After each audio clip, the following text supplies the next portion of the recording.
On the 4th of November, I've been invited to a very interesting conversation, which we're going to have publicly at a meeting with Andrew Cohen.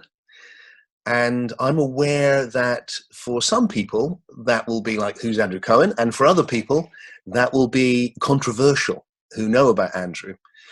So I thought I wanted to say a few words about what it is and why I'm doing it. Andrew had a very interesting life, to say the least. He has become and was a very influential figure in modern spirituality. He was a guru figure. He ran an excellent magazine called What is Enlightenment, and then Enlighten Next. Very intelligent magazine. Did a lot of work with Ken Wilber, who is someone I admire greatly, an evolutionary philosopher. And Andrew himself has been a pioneer of an evolutionary approach to spirituality. So you can tell that as somebody who has written recently my book Soul Stories on emergent or evolutionary spirituality, there's an awful lot of crossover as a philosopher with things that he's been investigating. So the idea of having a really intelligent conversation with somebody who's very well informed on this approach to spirituality and to life really appeals. That's on the one hand. On the other hand, Andrew has a colorful past, let's say. One of the things which I discovered meeting Andrew occasionally in the circuit and all the rest of it was that, and reading what he was saying, was that he had what seemed to me a very old-fashioned view of the student-pupil relationship based on the Indian guru idea. And I never sat comfortably with me. It seemed to fall into this outmoded approach to how we treat each other, and especially around the ego, the idea of the separate self that was in the way of enlightenment, and the ferocity that was necessary to get rid of it. So I found myself previously kind of like, oh, I really like this about what they're doing, not sure about this. And then the whole thing exploded in Andrew's face. And he went from being a well-established guru figure to his own students turning around and going, this has really been a bad experience for us.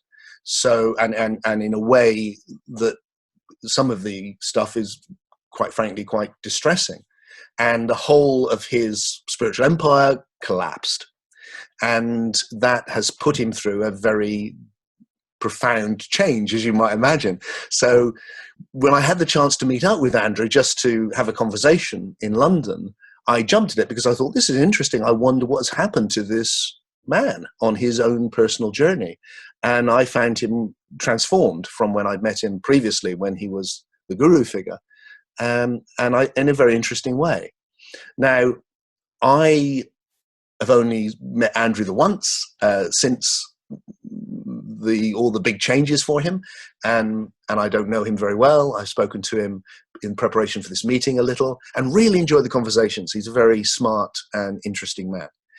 But I'm also aware that there's many of his students who feel really damaged by the experience, and may be really questioning why someone like myself would want to share a platform with him. So I just wanted to say the reason for me is this. Partly, it just feels like it's too intriguing to miss. Life is short, and here's a really interesting situation. Because what I want to explore is where the places where we really resonate together around an evolutionary approach to spirituality. On the one hand, I think that'll be really intriguing to do, but also to see where he now stands on areas that we would have disagreed with, because I have a very positive attitude to the ego. I believe it's something we should be nurturing. For me, it's a bit like in ancient spirituality, the first thing was we wanted to get away from the body to get into the soul. And therefore we flagellated the body, and it was a terrible thing. And then we realized that wasn't a really good thing to do. Actually, much better to look after the body, make the body healthy and comfortable and strong, and then you can go into these deeper states. And in the same way, I think human beings got into this idea that we need to flagellate the ego, the idea of ourselves as an individual, and get rid of it and not be attached to it. And then we could transcend into spiritual oneness. And my own approach has been also, look, that's wrong. No, that's the last thing we need to do. We need to nurture it and hold it and make it healthy. And then it's quite easy to transcend into these deeper states. So I want to see with Andrew, where do you stand on that now? And how do you see the guru relationship? Because the justification for the guru relationship is the guru can attack or undermine the student's ego. But if that becomes not the job, but rather to nurture it and to love it, then you have a very different form of spirituality for the 21st century. So I've got no idea what's going to happen. I think it's going to be an interesting experience. And if you want to join us and to see what happens with me, I invite you to come along.